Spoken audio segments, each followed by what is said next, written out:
नमस्कार, आप देख रहे हैं एचसीएन न्यूज। मैं हूं आपके साथ रंजना उपाध्याय।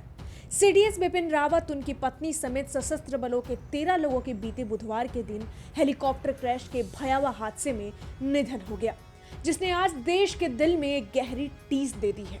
ये सभी देश के सबसे सुरक्षित माने जाने वाले हेलीकॉप्टर मी-17V5 में सवार थे, जहां ये चॉपर तमिलनाडु के कुन्नूर जिले के घने जंगलों के बीच क्रैश कर गया। मौजूदा टेक्नोलॉजी का ये चॉपर देश के वीवीआईपी द्वारा इस्तेमाल किया जाता है, जबकि इस देश के प्रधानमंत्री, राष्ट्रपति, गृह मंत्री से लेकर रक्षा मंत्री, ये सभी के सभी मी-17V5 का इस्तेमाल अपने लिए करते हैं। आपकी जानकारी के लिए बता दें कि रूस में तैयार किया गया ये चॉपर दुनिया भर में मौजूद सैन्य ट्रांसपोर्ट हेलीकॉप्टरों के नए संस्करणों में से एक है। भारत सरकार ने साल 2008 में 1.3 बिलियन में रूसी कंपनी से इस हेलीकॉप्टर के लिए करार किया था। इनमें से पहला हेलीकॉप्टर देश को 2013 में मिला, जबकि अंतिम बैच हाल ही में साल 2018 में आया। यहाँ रूस निर्मित यह हेलीकॉप्टर प्रति घंटे 250 किलोमीटर की तेज गति और 230 किलोमीटर प्रति घंटे की क्रूज गति से उड़ान भरता है। यहाँ आपकी जानकारी के लिए बता दें कि मी-17V5 के मुख्य ईंधन टैंक की क्षमता 675 किलोमीटर है, जबकि इसमें से 2 सहायक ईंधन टैंक के साथ यह 1180 किलोमीटर तक उड़ान भरने की सीमा रखती है। वहीं ये चॉपर अधिकतम 4000 किलोग्राम तक भार ले सकता है। इसे जवानों को लाने और ले जाने, साथ ही सुरक्षा में इस्तेमाल होने वाले सभी हथियारों को ट्रांसपोर्ट करने में इस्तेमाल किया जाता है। यहाँ ये चॉपर की सुविधाओं में फायर सपोर्ट का सिस्टम शामिल है। सेना की टुकड़ी इस विमान का इस्तेमाल स्कॉट, पेट्रोलियम और सर्च एंड रेस्क्यू जैसे मिशन के लिए उपयोग करती है। वहीं इसके अधिकतम टेक ऑफ वजन की बात करें तो वो 13,000 किलोग्राम है। मी-17V5 36 सशस्त्र सैनिकों को ले जाने में अपने आप में सक्षम है।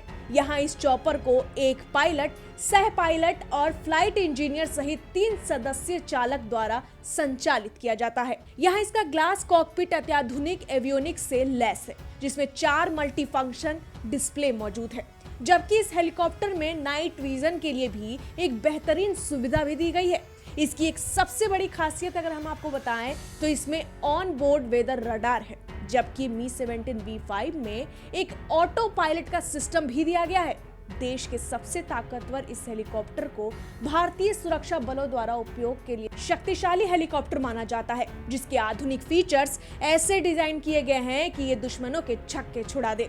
मी-17V5 का ये हेलीकॉप्टर किसी भी मौसम और इलाके में उड़ान भरने के लिए सक्षम है, पर जिस तरीके से तमिलनाडु के कुन्नूर इलाके में हुए हादसे की घटना हुई, उस पर यह दावा सटीक नहीं बैठता, क्योंकि मीडिया रिपोर्ट्स के मुताबिक जनरल बिपिन रावत समेत अन्य जिस हेलीकॉप्टर के क्रैश के शिकार हुए, उसमें तकनीकी दिक्कत की वजह मौसम में खराबी बताई गई है। हालांकि आधिकारिक तौर पर दुर्घटना की असल वजह सार्वजनिक नहीं हुई है, जिसमें देश के पहले chief of defence staff general Bipin Rawat, उनकी पत्नी मधुलिका समेत अन्य की हादसे में मौत हो गई। वहीं यहाँ बता दें कि मी-17V5 हेलीकॉप्टर के कई प्रकार है, जहां ये 36 सशस्त्र सैनिकों को एक साथ ले जाने में सक्षम है। यहाँ इतनी खूबियां होने के बावजूद इसी हेलीकॉप्टर से बिपिन रावत समेत बाकी अन्य लोगों की जान चली गई। अब सवाल ये उठता है कि अब इस चॉपर का इस्तेमाल करने वाले भारत के वीवीआईपी कितने सुरक्षित हैं। साथ ही बड़ा सवाल ये है कि आखिर किन वजहों के कारण आज chief of defence staff general Bipin Rawat का वो सुविधा से लैस हेलीकॉप्टर तबाह हो गया, जिसके कारण देश को इतना बड़ा खामियाजा भुगतना पड़ा। फिलहाल इस रिपोर्ट में इतना ही। आपको हमारी खबर कैसी लगी हमें कमेंट सेक्शन में जरूर बताएं और देखते रहिए एचसीएन न्यूज। धन्यवाद।